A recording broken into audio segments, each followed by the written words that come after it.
plateforme d'évangélisation. L'importance d'un homme de Dieu. L'importance d'un homme de Dieu. Mutuya ya kozana musala nzambe pembeni. Parce que l'autre monde batu mingi ba baye basala nzambe par rapport ya ba bi et puis la basala nzambe et bien aimé et zana basala nzambe na mte babuka mele bal bazana. L'importance d'un homme de Dieu. Je veux dire à quelqu'un pour négliger serviteur nzambe pembeni bien aimé eza azamuta ko négliger te. Obi na vie okoki ko boya blog mosusu na tango bitumbeyaka oko comprendre kaza mutuya. Batoko la docteur, avocat, pasteur, soit prophète, serviteur, basa batoko négliger te. Et na kata Bible bien aimé, eza na histoire moko teinga makasi mingi. Et teinga makasi. Et j'ai vu qu'un homme de Dieu a n'importe qui te. L'importance d'un homme de Dieu. Je me souviens un jour, avant Nzamba be un ministère, mais tant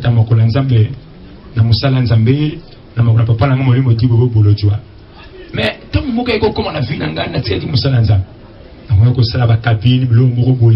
mais père spirituel a ça l'effort.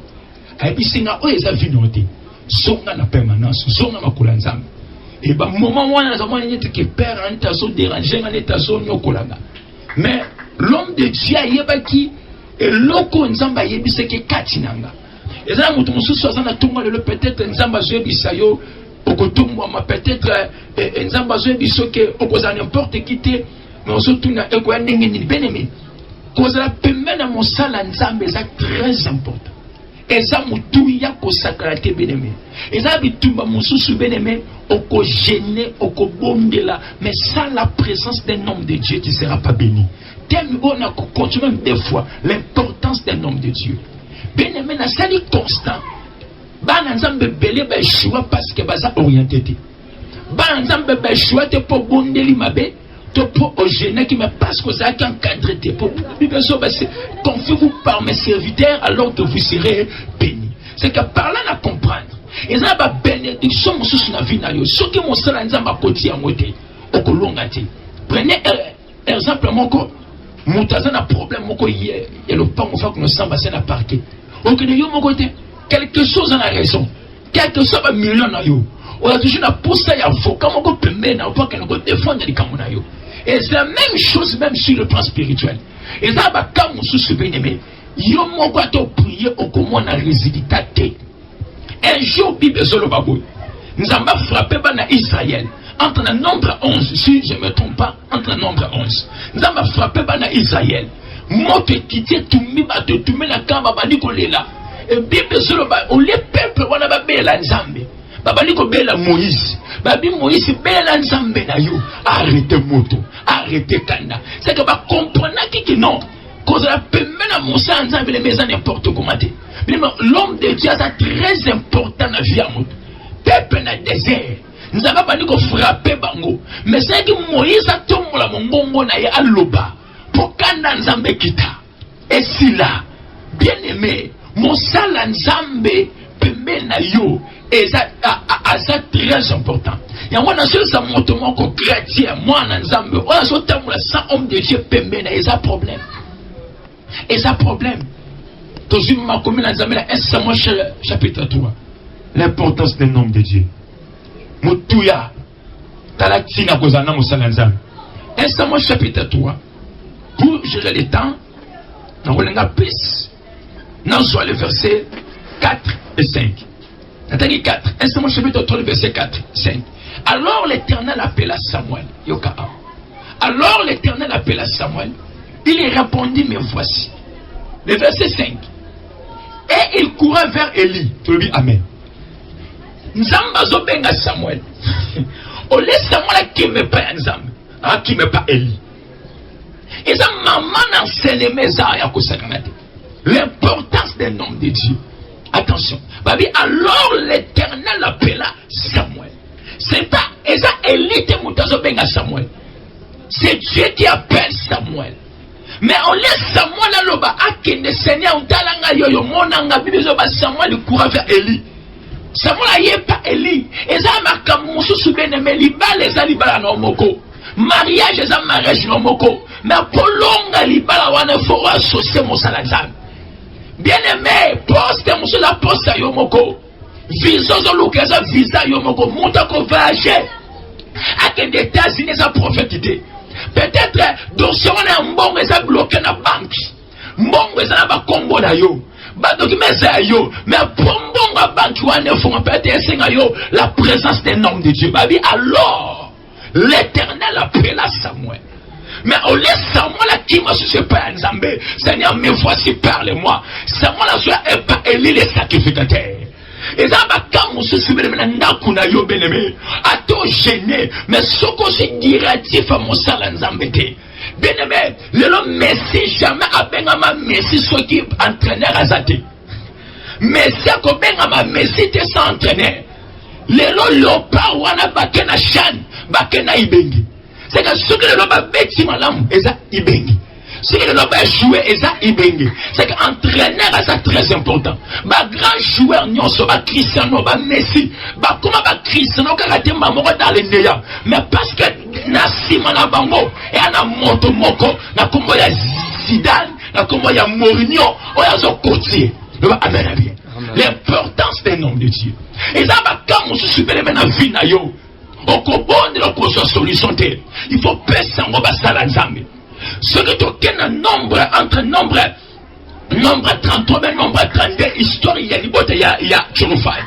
L'ibota, au baza, qui va koko, il y a Mochopo, il y a Joseph. Baza, qui n'a pas mengo, les papa Tchouroufai, baza, qui n'a mbongo. Mais après, toujours basi. Mais quand on a fait famille, il y a un mengo de nyos. Babotuli yango et bana ba luki ba chef de famille entre nombre 30 et nombre 33 si je me trompe pas Bible solo ba di bota Tchouroufai ol leur papa il était tellement riche azaki na mbongo ko sakanate azaki na ba mwamba ba meme mais tant a kofi famille et junior so pourquoi parce que Tchouroufai na kote ki bana basi mobali azaki te et selon loi et époque ce que mon bel à la famille, c'est que besoin mérité de côté la richesse de la famille. C'est la éclosion à la famille à papa, soit non comme à cause de ta tante. Si on t'a tu le fais de koufi, famille est subi l'ocognos. Et bana o babani ko luka ba yeba. Pour la nini richesse à papa la bango. On lieu va bénéficier en haut. On lieu à la bango et son la famille. Tant on va louki ba chef à famille. Babi ezak bisoté. C'est la loi de Moïse. Le ba amène bien. Le bas amène bien. Babi Eza bisoté. C'est la loi de Moïse. Bon, bano kakabité, et kosuka boité. Bango peba luki Moïse. Et Bible Zoloba, Moïse se abonde les amati sangomba. A luki nzambe. Tant Moïse a prié, Nzamba pesi ordre de Moïse. Yebisa ba chef de famille ya Tchouroufai. Baba na bana ya tata mosi na bango. C'est que baba ni bango na bango autrement dit Kinchudi. Mais tandis que n'importe Moïse, Kinchudi ezaki autorisé te, exerce ezaki autorisé te. Je bien même tant ko kamana mo salanzan, makambo libote ba mona rate yoko monango. Nzamba pesi ordre à Moïse. Yebisa bango baba na bango pourquoi? Pour richesse et somba. La présence d'un homme de Dieu. Et nous sommes directement dans 1 Samuel chapitre 3. Tout le monde Nzamba zo benga Eli, a benga Samuel. Babi alors l'Éternel appela Samuel. Dans le verset 4 on dit alors l'Éternel appela Samuel. Il répondit mais voici, il courra vers Eli et il dit mais voici quand tu m'as appelé. Amen bien. Mais voici quand tu m'as appelé. En réalité, ce n'est pas Eli Moutabengaki Samuel, c'était Dieu qui a appelé Samuel. Pourquoi? Parce que avant Samuel a yeba mongongo nzambe. Il faut d'abord Samuel a maîtriser mongongo ya Eli. Et ça interdit moi na yo à maîtriser mongongo tata moi si kolga mongongo na yo. Parce que Samuel ne savait pas Dieu. Samuel ne savait pas Dieu. Le seul moyen que Samuel pouvait découvrir Dieu, il faut qu'il passe par Élie le sacrificateur. Il y a un moment où bien aimé. Moi, je suis botami. Ava benga ba kombo nyonso, kombo ya tante, kombo tata mwasi, kombo libosa benga kombo papa. Aïe aïe aïe. Parce que c'est le Père qui est le porteur de la sémence. Babi allié pas Élie le sacrificateur, car tu m'as appelé. Élie a dit non, on a bengi oti. Ngana bengiote. L'importance d'avoir un homme de Dieu. Mutuya, si na kozana musala nzambe. Yo baye na basala nzambe. Yo baye na ba prophète. Yo baye na ba pasteur. Bien aimé ko baye musala nzambe te. Po basala nzambe baza mandaté na makambo wana. Nzamba bengi bango na musala wana. Nzamba bengi bango benemi. Na man azaki na nyonso. Mais pas bika. Il sera akuta na prophète. Pas azaki mokonzi. Na ba pété. Mais pas bika. Il sera akuta na homme de Dieu. La présence d'un homme. L'importance d'un homme de Dieu. Et tout le monde est Samuel. Nzamba obenga ke pas Élie le sacrificateur. Pourquoi? Parce que Élie a yeba ki mongongo nzambe. Parce que Élie a yebi comment nzamba fonctionnaka. Makambo pe ezosenga oluka basala nzambe. Yaya lomoko me makambo yo moko okolemba okobela AVC luka na basala nzambe.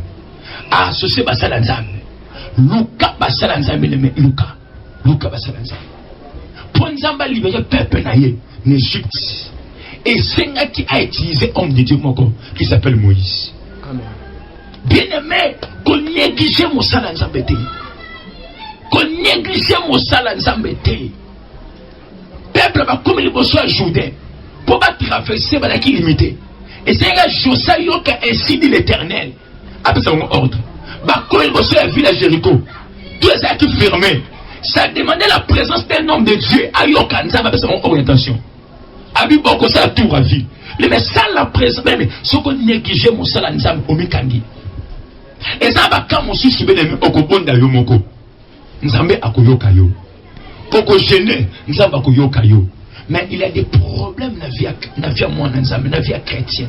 Il faut associer mon sala nzambe. Et moto azo bonde na mon sala nzambe. Moto azo encadré par un homme de Dieu. Moto azo orienté par un homme de Dieu. Et quand mon ami c'est que c'est 10 ans et que je réponds à un mois. Ajoute directement ma réponse. Alors l'Éternel appela Samuel. Et Samuel, il courra vers Élie le sacrificateur. Et car tu m'as appelé. Et chose grave. Ma camonza m'a appelé la Samuel. Et tel Élie. Et ça pour l'intérêt, il y a Samuel. Et ça pour l'intérêt, il y a Samuel. Mais pour intérêt à Samuel comme intérêt, il faut que Élie a Samuel le loup. Bien comme elle a dit. Amen. Aïe aïe. Même Nzambe pour Israël bandimaye. Et c'est qui présence d'un prophète qui s'appelle Jean-Baptiste. Ah bah, voici l'agneau qui ôte les péchés du monde. Nzamba zo benga Samuel. Makamo Nzamba benga la Samuel les a appelle na emoko les intérêt à Samuel. Et tel Élie le sacrificateur de. Yo moi non zone négligé papa molimo okwe échoué ngape na Nzambe. Oh yaya. Yaya yo pour na Nzambe yaya. Avant comme na Nzambe ozagala nani. Yo l'église oyagala nani. L'église oyaka sa Nzambe. Oyagala kindoki. Ne kobo. Na moyibi. Na sur la gene. Na sur la diamba. Okuta na Nzamba moto moko l'église onozo sambela. Ngape na